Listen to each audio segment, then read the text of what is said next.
Yes, that is the drum solo from In the Air Tonight. One of the best drum solos ever in music, or if you don't agree, that definitely one of the most well known. I don't want to say notorious, but everybody knows that drum solo.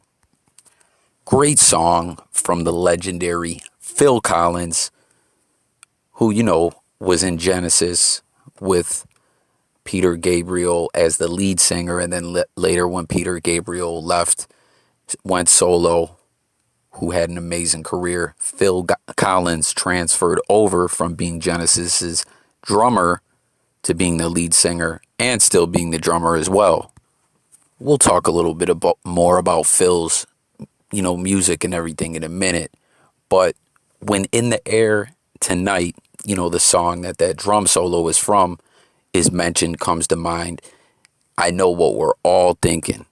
The myth, the story, the urban legend that somehow everyone's heard. I mean, how many times have you heard that story in your life? It's just one of those things that traveled like wildfire. I've literally been hearing it from the time I was a kid till even now, present day.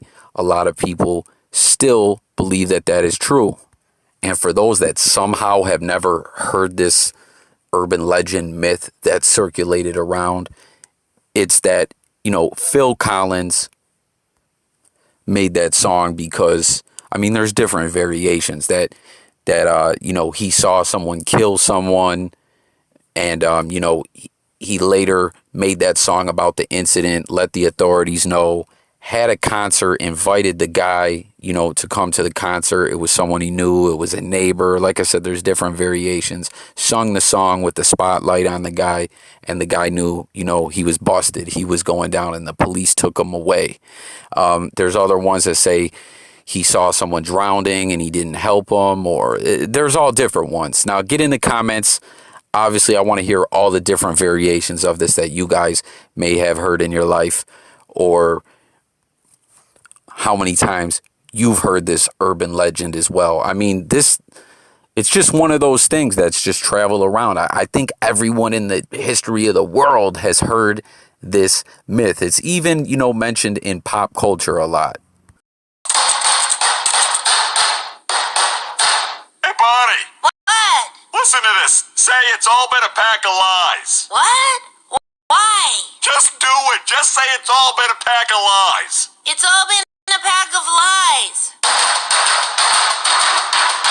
That sounded really good. Thanks, babe. Hey, you know what that song's about? Phil Collins watching some guy watch another guy drown. And then the next night, he invited the watching guy to be in the front row of his concert so he could sing it right to him and they could arrest the guy. With, the internet being what it is nowadays, with the Google machine, everything being right at our fingertips, just 5-10 seconds away from getting information, you'd think that you wouldn't hear this as much, but it still travels around pretty well. Now, as far for what the song really is about, Phil Collins has done a lot of interviews and such, and given answers that differentiate a little bit, but the main idea is that if it's about anything, it's about his divorce. Because that's got a life of its own. I mean, that will outlive me. I think that song. No, well, that could be the sequel to. That could be your next autobiography. Yeah, this book will outlive me. But is this true that this is what happened? This is what I heard. You were outside at night, and there's a dot. You saw someone drowning, and he didn't. Yeah, and he let him drown. He let him drown, and you go, oh, yeah. And you watch the man basically murder somebody. And then, so instead of calling the authorities, you invited the stranger to your concert, and then shone a light on him. You shone a light on him, and you sang In the Air Tonight, and you go, I know what you did, buddy. Oh my God. Okay. That is the best story I've ever heard of. I know. Unfortunately, none of it's true. About not having my family around. I mean, I was constantly on the phone to her, and the phone kept going down, and we argued a lot. The lyrics were all improvised. I don't know what it's about, which is, the more people say to me what it's about, I just say, I can promise you it isn't about whatever you think it is, because I don't know what it's about. There's a lot of anger in there, I think. But I didn't really ever intend it to be that way. It's just spontaneous lyrics, so I guess I wasn't afraid to show my feelings. You know, breaking up with his wife. You'll hear lyrics in the song, it's all been a pack of lies.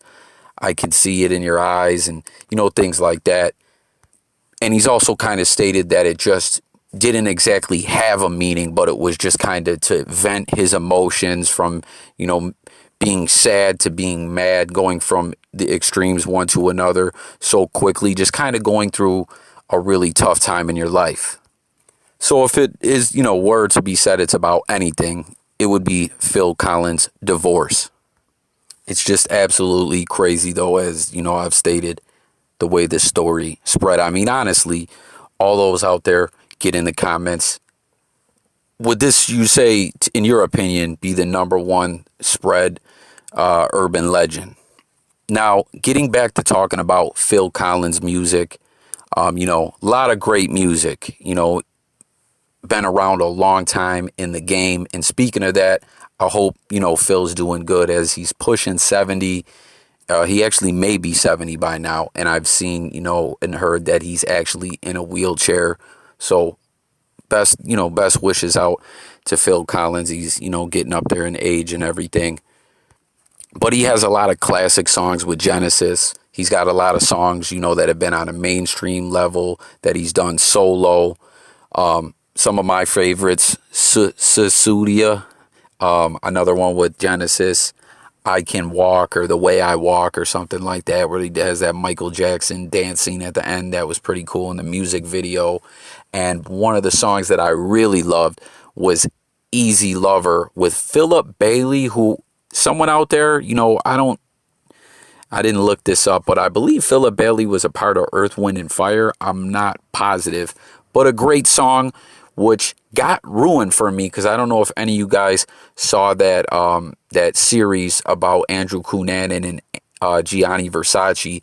They used Easy Lover for a very eerie, creepy scene, and now it was playing during the scene, and now that pops in my mind whenever I you know, hear that song. It's one of those things that it's like I just can't unhear, or unsee, I should say, or whatever. It messed it all up for me. Now, Phil Collins, you know, as you guys know, I report about a lot of hip hop on this channel and everything like that. Phil Collins actually collaborated with Bone Thugs and Harmony as they sampled and did, you know, a newer version of the song Take Me Home, and Phil Collins appeared in the video and everything with Bone. DMX sampled In the Air Tonight on his first album, It's Dark and Hell is Hot. And Phil has just had an amazing, you know, musical career, and had a lot of influence, you know, throughout the genre and other genres, you know. But that's all I really got on this one, guys. Thanks so much for tuning in. It's Jay Coffee Talk. Just, you know, this was on my mind, and I wanted to share about how I felt like this was the biggest myth that ever traveled around. So get in the comments. Let me know if you guys like the concept of this video. Any new viewers out there, please take a quick moment before you leave. Hit the thumbs up, like, subscribe to the channel, and hit the notification bell. Help this channel grow. Daily content on all different topics. And make sure to join the discussion, because I want to hear from the people. Peace, guys. Catch you on the next video.